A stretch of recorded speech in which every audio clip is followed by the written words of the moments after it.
રાજ્યભરમાં કાળઝાળ ગરમી અનુભવાઈ રહી છે. લૂ લાગવાના કિસ્સાઓમાં વધારો નોંધાઈ રહ્યો છે. ત્યારે માનવ અધિકાર ગ્રાહક સુરક્ષા સેવા મંડળ દ્વારા લીંબાયત નીલગિરી સર્કલ ખાતે છાશ વિતરણ કરાઈ હતી. હાલમાં ઉનાળો ચાલી રહ્યો છે અને છેલ્લા 2-3 દિવસથી આકરી ગરમી પડી રહી છે.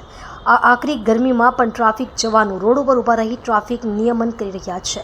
ત્યારે માનવ અધિકાર ગ્રાહક સુરક્ષા સેવા મંડળ દ્વારા લીંબાયત નીલગિરી સર્કલ પાસે છાશ વિતરણ કરવામાં આવી હતી.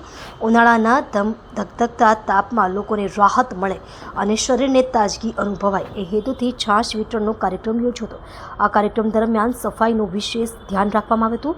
રસ્તા પર કચરો ન ફેલાય અને સ્વચ્છતાનું ધ્યાન રાખવામાં આવ્યું હતું. લોકોમાં સાફ સફાઈનો સંદેશ આપવાના પ્રયાસ માનવ અધિકાર ગ્રાહક સુરક્ષા સેવા મંડળના સ્વયંસેવકો દ્વારા આપવામાં આવ્યો હતો. મારું નામ સૈયદ તારિક અલી, માનવ અધિકાર ગ્રાહક સુરક્ષા સેવા મંડળ સુરત શહેર સુરત જિલ્લાનો પ્રમુખ છું. આજે પ્રોગ્રામ નીલગિરી સર્કલ મારુતિનગર.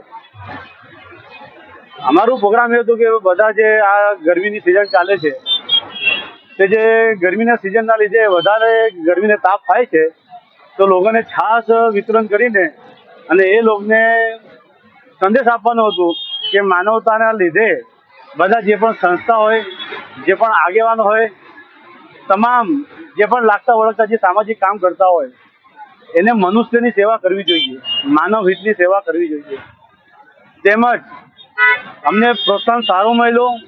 જેટલા પણ રાહદારી જે પણ આવીને અમારી છાશ જે ઠંડુ પીધું તે બધાએ અમારી છાશ ઠંડીની તારીફ કરી કે ભાઈ તમે જે સરસ કામ કર્યું છે.